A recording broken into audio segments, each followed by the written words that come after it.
Hey guys, welcome back to my channel. So today, at the time of filming this, it is the end of June, which means we are officially halfway through the year, which is absolutely crazy. It's mind-blowing. It's nuts.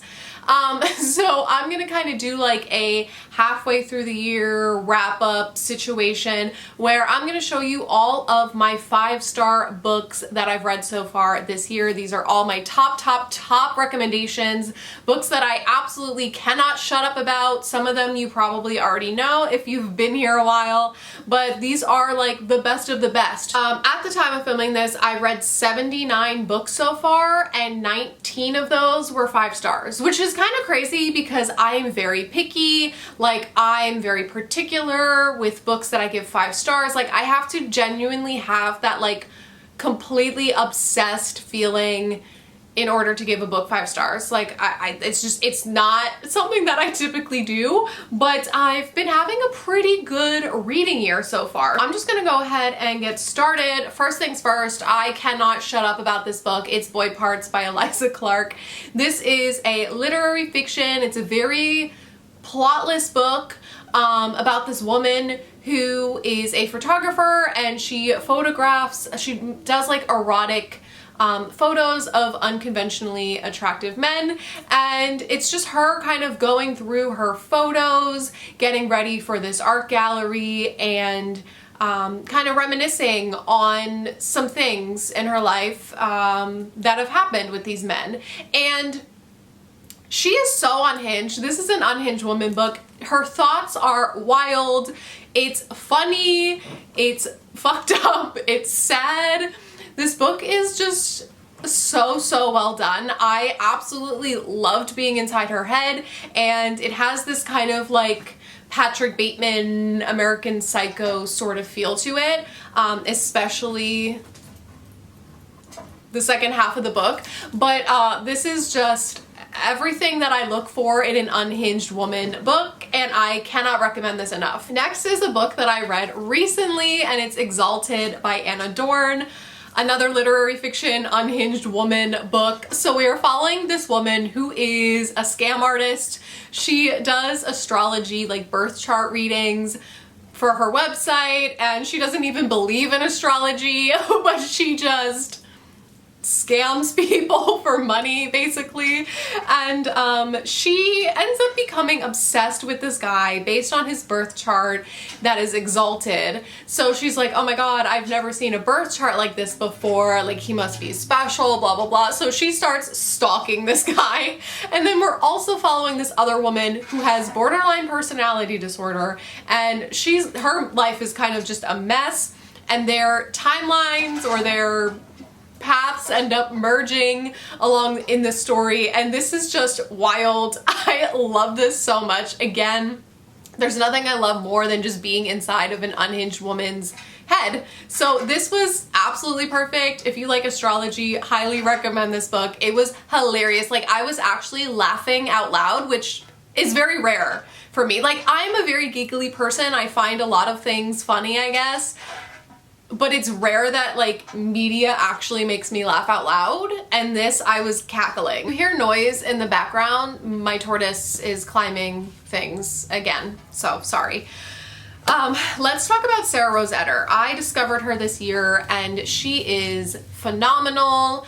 Another lit fic, but this is Ripe, and this is one of the most bleak, depressing, sad books I've ever read. This is what I would classify as a sad girl book, okay? So this is following a woman who moves from Pennsylvania to LA to start a new job, and she realizes like just how shitty things are out there, and like how shitty this company is. It has a lot of like work talk, like toxic boss, toxic work environment, that sort of thing.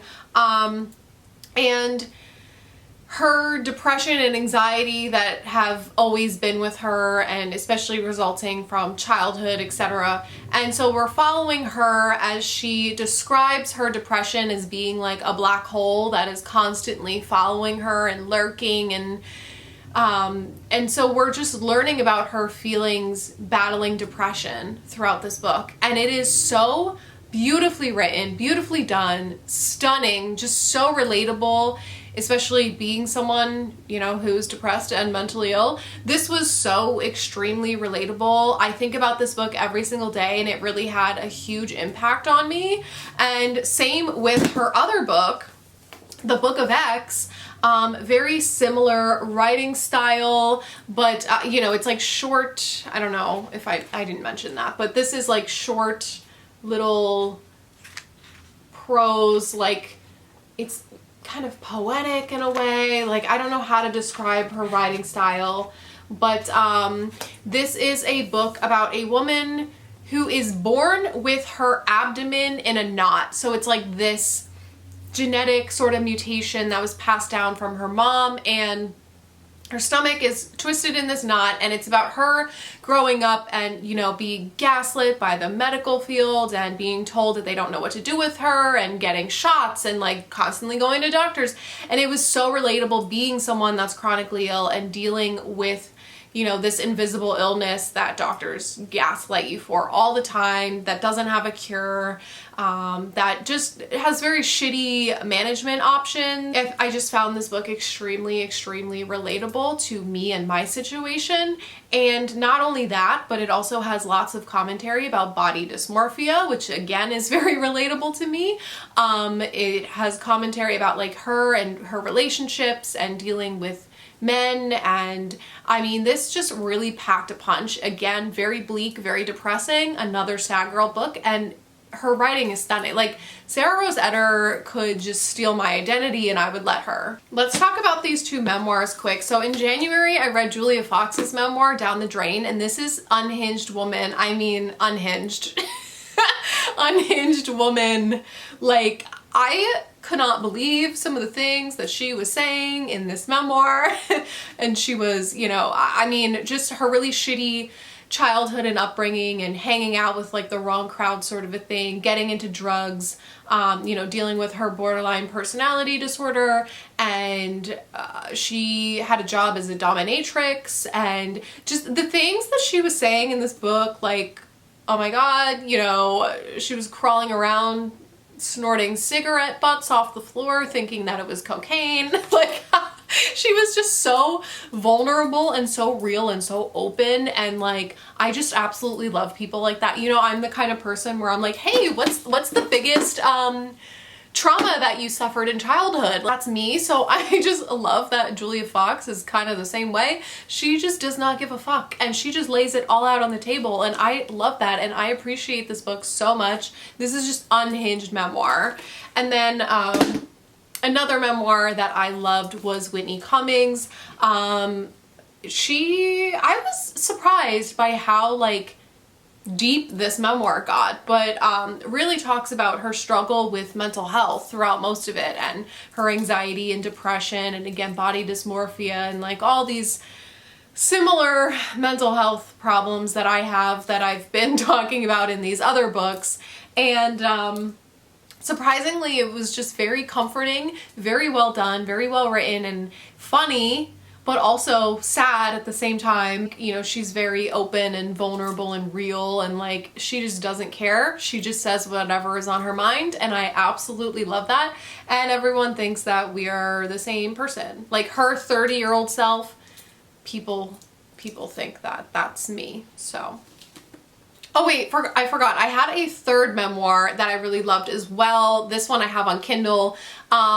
It's Men Have Called Her Crazy by Anamarie Tendler. So this is, you know, Anamarie Tendler is an artist. She was married to John Mulaney, and she ended up staying in a psychiatric facility. So she wrote this memoir, basically about all her previous relationships, not including that marriage, but her relationships before and after that marriage, how men have treated her and gaslit her and, you know, just treated her like shit overall. And so we're learning about those relationships, and she doesn't even give John the time of day. I was like, you go, girl. But then also she, like I said, stayed at a psychiatric facility because of all her depression and mental health issues, obviously. And so we're learning about that stay at the psychiatric facility and kind of what she learned there and what she experienced there. It kind of reminded me of like Girl Interrupted a little bit, but I mean, this is just, it was so beautifully written, so well done. I literally applaud her for this one, because just that commentary about mental health and mental health care, but also just the way that women are treated. And I absolutely love this book. I mean, this was so beautifully done. Next, Invisible Monsters by Chuck Palahniuk. I finally got around to reading this book. This has been on my TBR since childhood, I believe. And this is fucking nuts. Like, this is wild. This is about this woman who's like this fashion model. She gets shot, her jaw's hanging open, like she's just like a mess now, right? And so she is mute and can't talk, and she discovers this woman named Brandy at the hospital, who is a trans woman that she becomes like infatuated with. And when she gets out of the hospital, they strike up this friendship and they start doing a bunch of crazy things together, and Brandy's trying to like teach her to live in the moment, etc., etc. And she's trying to get revenge on her ex-modeling best friend, okay? So that's kind of the gist of this book, but it's really wild. And the way that it's told, like, it's broken down kind of piece by piece and jumbled, so it's like out of order. So he literally says like, jump to when, you know, this happened and that happened, jump to when this happened, jump to now when this is happening, and jump to when this happened. And you know, you're learning about her life, her upbringing, her parents, her brother. You're kind of just learning all about her and like her ex-fiance, I believe, but it's all out of order. So you're trying to piece together this story, and the more that I read this, the more obsessed with it I became. At the halfway mark, I was like, I like this, I don't know if I'm obsessed with it, and then it just kept getting better and better and better. I just absolutely love his writing style. I'm mind blown that someone came up with this and was able to pull this off, and it was this freaking good. And I really want to reread this book. I really want to reread that other one, like the remixed version or whatever. I absolutely love this so much. I can't stop thinking about it. I have not stopped thinking about this since I read it. Next, Animal by Lisa Taddeo. This is feminine rage at its finest. This is about a woman who she's having an affair with this guy, and he sees her out with another guy, and he comes to the restaurant and kills himself, okay? And after that, she decides to move to California to go like meet up with her estranged half-sister, I believe, because she feels like that's like the only person left in her life. So she goes out to California. You're learning about her, her living situation, her neighbors, and you're learning a lot about her past and dealing with men and how she feels towards men, and like kind of all the situations that led up to her being an unhinged woman with feminine rage, okay? And this book gets just wild at the end. So beautifully written, so many amazing quotes. I have desperately been wanting to reread this. I think my friend's gonna read this and I'm gonna do a reread because I am just absolutely obsessed with this book. At first, like, I listened to it on audio, and Emma Roberts does the audiobook. Fantastic. And at first I was like, oh, this is probably like a 4-star. I really love this. But I'm like, no, I have not stopped thinking about this book since I read it. It's a 5-star masterpiece. I swear to you, this book is amazing. Next, I have a problem. Let's talk about my problem. That problem is Chandler Morrison. I have 3 books that I've read this year that I gave 5 stars by him. And I just started reading his books this year. So, you know, I read Dead Inside years ago, and I just started reading his other books this year, like kind of giving him another chance, and I realized his books are so fucking good, okay? He has like his own little separate genre, and his writing is fantastic. I mean, he's another person that like I want to travel the world with. If he wanted to steal my identity, I would let him, okay? The first one, Along the Path of Torment, this is about this guy, Ty. His uncle is this Hollywood media mogul, and he runs a child prostitution ring, okay? And our main character is kind of feeling some way about this 14-year-old girl. It's really fucked up. And he has this internal dilemma of like, he knows things are wrong, but he's also a shitty person. You kind of get that internal dialogue of, you know, just a really shitty character that you're kind of rooting for sometimes, you know? And I absolutely loved the way that this one was done. It was disturbing, but it wasn't over the top, I would say. Lots of commentary about mental health and trauma, and I just thought that this was really, really well done. Next, I read Hate to Feel by him. Absolutely obsessed with this book as well. So this is a little more like violent than these other books that I'm talking about. Because it is kind of based on American Psycho. It has that Patrick Bateman American Psycho feel to it. But you are following this guy who falls in love with this woman and one day is extremely heartbroken after a breakup. I think she cheated on him. I don't really remember the details because I don't remember anything in books ever, but regardless, he's like extremely heartbroken and he's going through it, and he claims that he can't feel anything anymore unless he engages in extreme violence. So that's what this book is about. It's like this romantic obsession sort of book about heartbreak and lots of commentary about just heartbreak and depression, and you're following this violent subplot going on. And I just absolutely love books about the human mind, about real life shit, about the human condition, and like that's always what I prefer to read and what I gravitate towards. And I don't know, this is just one of those books where I was able to pull so many things from it that I was like, oh my god, that literally sounds like me. These feelings that this character is having sound like me often. So I ended up really appreciating this one and resonating with this one. So I cannot recommend this book enough. I think this is like very underappreciated and it deserves way more hype. Last but not least, I have American Narcissus. Is it Narcissus or Narcissus? I think it's Narcissus. Anyways, this is the new one from this year that I read. I had a whole separate video on this one, but we are following a bunch of characters in LA and there are wildfires going on. The city's basically burning to the ground, and you're following these different characters as they try to find love and look for love in the wrong places and find a connection with the wrong people, basically. All of these characters are pretty shitty, which I personally love. A lot of them are very satirical, and which I also love.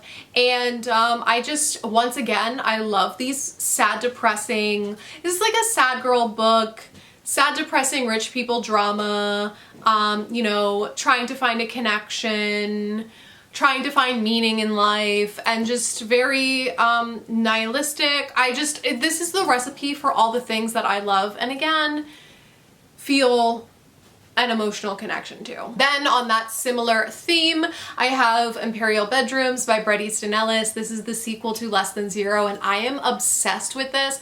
One of those books that I have not stopped thinking about since I read it.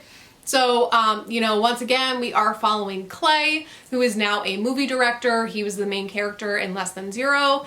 And we're once again following him and his friends from all those years ago. Terrible people, just terrible people doing terrible things once again. Has a little bit of like a murder mystery to it. I don't want to say too much because it is a sequel, but I think this really gives that like plot and that almost like more character development, more plot, just adds on to everything that was missing a little bit from Less Than Zero. This one is also bleak, it's nihilistic, it's fucked up, and I just ended up loving where this goes, and there are still some questions that I had at the end of this one, and I just love that his books make me think, and immediately when I'm done with them, I want to reread them and try to like find more things, you know, and I absolutely love his writing. I just loved everything about this one. Okay, guys, I have mostly all literary fiction. I just now realized I'm in my lit fic era because most of these are lit fic. The next one is Acts of Desperation by Megan Nolan. This is a book about romantic obsession, like obsessive personalities, and we're following this woman in her 20s. She is in love with this guy and they're in this relationship for years, and he is just shitty, and she gaslights herself, and she doesn't care that he's shitty because all she wants is to be in this relationship with this guy that she's obsessed with. And you know, he's like constantly messaging his ex-girlfriend all the time, and it's just this entire book about this woman, you know, being treated like shit, and she just doesn't care because she would rather be in a relationship being treated like shit than be alone. And you know, her codependency issues, and a lot of it was relatable actually, and I just absolutely love the writing of this one. So beautifully written. Like, I mean, this entire book was just pure perfection. I can't get over how well this was written. Very short chapters and just beautifully done. The Pisces by Melissa Broder. Listen, God is a woman and her name is Melissa Broder. So this one is about a woman, again, dealing with some romantic obsession, some codependency issues after her boyfriend breaks up with her. And she wasn't expecting it. So now she's like really fucked up. She doesn't know what to do with herself. She moves, or she doesn't move. She goes to stay with her sister to dog sit.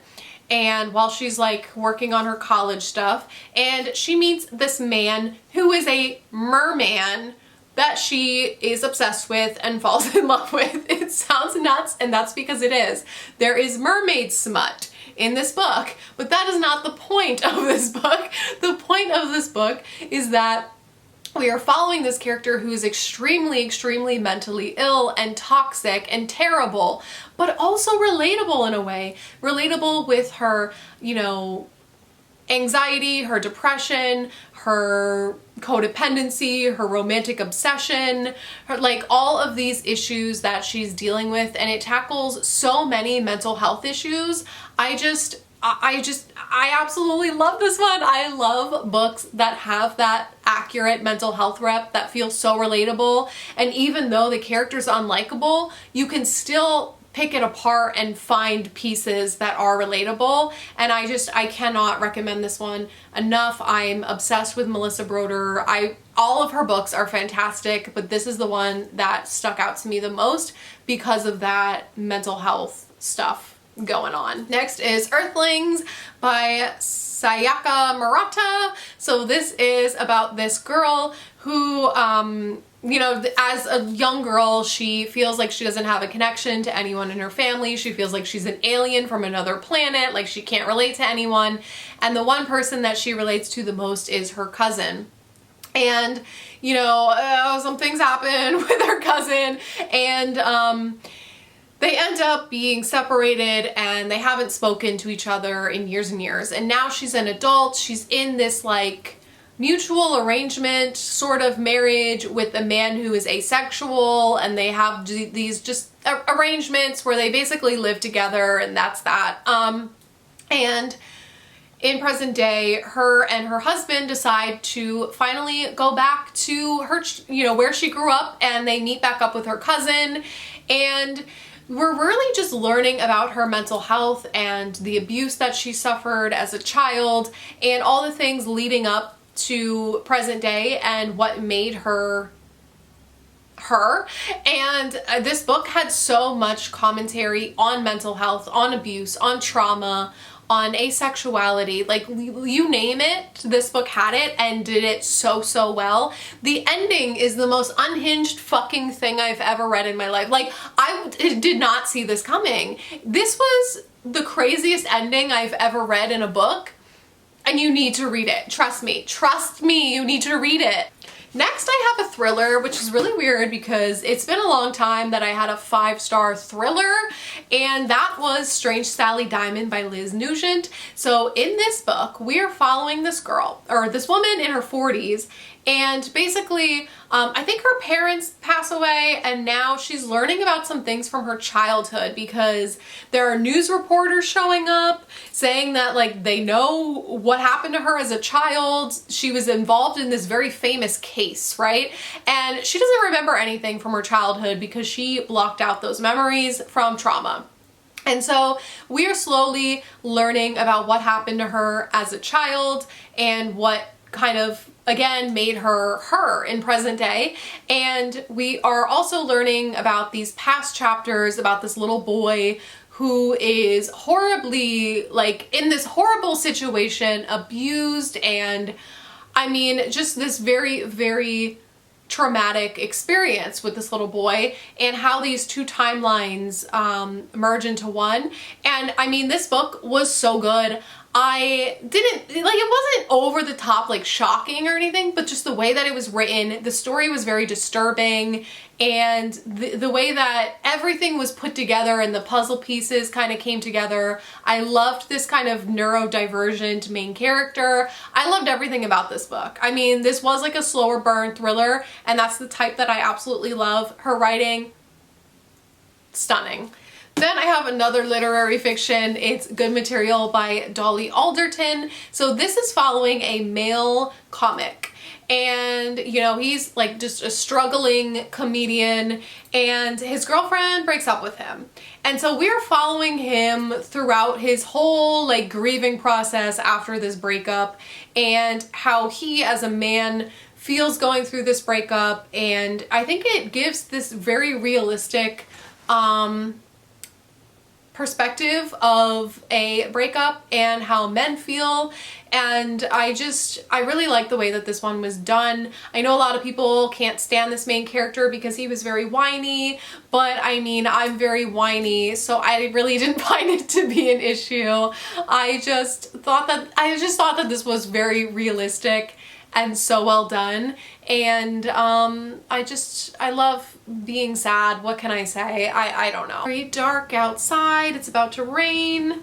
Okay, one more book, Tampa by Alyssa Nutting. So this one is really fucked up. This one is like the most disturbing book that I've mentioned here. So this is about a woman who is a teacher. It's based on a true story.